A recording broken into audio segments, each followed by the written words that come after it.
நெப்போலியனோட ஹாஸ்பிட்டலில் நடந்த அதிசயம் வாழ்க்கையில் மறக்க முடியாது அப்படிங்கிற மாதிரி வில்லேஜ் குக்கிங் தாத்தா பார்த்தீங்கன்னா இப்போ எமோஷ்னலாக ஒரு சில விஷயங்கள் ஷேர் பண்ணியிருக்கிறாரு. ஸோ அதை தான் இந்த வீடியோவில் நம்ம பார்க்க போகிறோம்.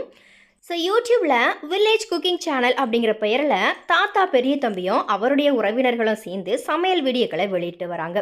இந்த நிலையில தான் தாத்தா நடிகர் நெப்போலியன் கட்டின மயோபதி ஹாஸ்பிட்டலில் நடந்த ஒரு அதிசயத்தை வீடியோ ஒன்றில் ஷேர் பண்ணியிருக்கிறாரு. அதை என்னுடைய வாழ்க்கையில் மறக்கவே முடியாது அப்படிங்கிற மாதிரியாகவும் எமோஷனலாகவும் பேசியிருக்கிறாரு. ஸோ தற்போதைய அவசர காலகட்டத்தில் இணையத்தோட பயன்பாடு பார்த்தீங்கன்னா அபரிவிதமாக வளர்ச்சி அடைஞ்சிக்கிட்டு இருக்குது. அதனாலேயே எல்லா தகவல்களையுமே இணையத்தில் பார்த்து தெரிஞ்சுக்கிற வகையில் உலகம் ரொம்பவே வேகமாக சுற்றிக்கிட்டு இருக்குது. அதுலேயும் யூடியூப் பக்கத்தில் பலருமே தங்களுடைய திறமைகளை காட்டி பிரபலங்களாக மாறிக்கிட்டு வராங்க. அதுலேயும் தங்களுக்கு பிடிச்ச சுவையான பல உணவுப் பொருட்களை விதவிதமாக சமைக்கிறது எப்படி, வீட்டில் இருக்கிற பொருட்களை வச்சு எளிமையாக சமைக்கிறது எப்படி அப்படிங்கிற மாதிரியா பல சேனல்களில் சமையல் குறிப்புகளை அள்ளி தெரிக்கிறாங்க. ஆனால் ஒரு சிலர் மட்டும் தான் அதில் பிரபலம் அடைஞ்சிருக்கிறாங்க. ஸோ அதில் ஒருத்தவங்க தான் வில்லேஜ் குக்கிங் சேனல் யூடியூப் சேனலும். சேனலுக்கு பார்த்தீங்கன்னா 2.5 கோடி சப்ஸ்கிரைபர்ஸ் இருக்கிறாங்க. வில்லேஜ் குக்கிங் சேனலை சுப்பிரமணியன், ஐயனார், முருகேசன், தமிழ்ச்செல்வன், முத்துமாணிக்கம் அப்படிங்கிற சகோதரர்களோட தாத்தா பெரிய தம்பி வழி நடத்திட்டு வராரு. இவங்களுடைய ஜாலியான அரட்டம் மட்டும் இல்லை, செக்கில் ஆட்டின சுத்தமான நல்லெண்ணெய், மங்களகரமாக மஞ்சளில் ஆரம்பிக்கிறோம், இந்த மாதிரியா ஒவ்வொரு பொருட்களையுமே அறிமுகப்படுத்தி இவங்க சமையலில் சேர்க்குற விதம் பார்த்தீங்கன்னா கிராமத்து மனம் வீசுகிற இவங்களுடைய பேச்சு, இந்த மாதிரி பல விஷயங்கள் மக்கள் மத்தியில் நல்ல வரவேற்பை பிடிச்சிருக்குது. தனக்கு வயசானாலும் வேட்டியை மடித்து கட்டிக்கிட்டு பெரிய தம்பி தாத்தா பண்ணுற சமையல் பார்த்தீங்கன்னா பார்க்குற எல்லாரையுமே வியக்க வைக்கும். அதுலேயும் இன்னைக்கு ஒரு புடி அப்படிங்கிற டயலாக் பார்த்தீங்கன்னா பெரிய அளவில் இவருக்கு ஃபேமஸ்.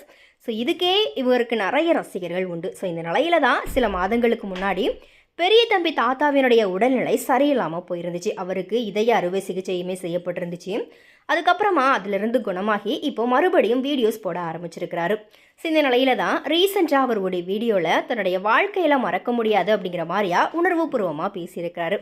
அதாவது கடந்த ஜனவரி மாதம் திருநெல்வேலி மாவட்டத்தில் இருக்கிற மயோபதி ஹாஸ்பிட்டலுக்கு தாத்தாவும் அவருடைய யூடியூப் பிரபலங்களும் போயிருக்கிறாங்க. ஏற்கனவே இவங்க சமையல் பண்ணி நிறைய ஆதரவற்ற இல்லங்கள், ஹாஸ்பிட்டல்ஸ், இந்த மாதிரியாக நிறைய இடங்களுக்கு கொடுத்துட்டு வராங்க. அதே போல் இவங்க மயோபதி ஹாஸ்பிட்டலுக்குமே போயிருக்கிறாங்க. ஸோ அந்த மயோபதி ஹாஸ்பிட்டல் நடிகர் நெப்போலியனால் கட்டப்பட்டது தான். நெப்போலியனோட மகனுக்கு தசை சிதைவு நோய் பாதிக்கப்பட்டிருந்த நிலையில் பல இடங்களில் சிகிச்சை பண்ணியிருந்தோம். அதில் பெரிய அளவில் அவருடைய உடல்நிலையில் முன்னேற்றம் இல்லை. ஸோ அதனால தான் திருநெல்வேலியில் இருக்கிற வீரநல்லூரில் பார்த்தீங்கன்னா பாரம்பரிய முறைப்படி இந்த நோய்க்கு மருத்துவம் பார்க்குறதாக கேள்விப்பட்டு அங்கே நெப்போலியன் போன நிலையில தான் அவருடைய மகனுக்கு அங்கே மருத்துவம் பார்க்கப்பட்டுச்சு. ஆனால் அந்த ஹாஸ்பிட்டலில் சரியாக தங்குற வசதி இல்லாததுனால நெப்போலியன் தன்னுடைய வீட்டில் வச்சு தன்னுடைய மகனுக்கு மருத்துவம் பார்த்தாரு. ஆனால் நெப்போலியனோட மகனுக்கு தசை சிதைவு நோய் பாதிக்கப்பட்டிருக்கதும் அதுக்கு திருநெல்வேலியில் மருத்துவம் பார்க்குறதும் கேள்விப்பட்ட பல மக்கள் அங்கே வந்து தங்களுடைய குழந்தைகளுக்குமே சிகிச்சை பார்க்கணும் அப்படிங்கிற மாதிரியா பலருமே கண்ணீரோட வேண்டியிருக்கிறாங்க. அந்த நேரத்தில் மத்திய அமைச்சராக இருந்த நெப்போலியன் திருநெல்வேலியில் மயோபதி ஹாஸ்பிட்டலில் பலருடைய முயற்சியால் கட்டி முடிச்சிருக்கிறாரு.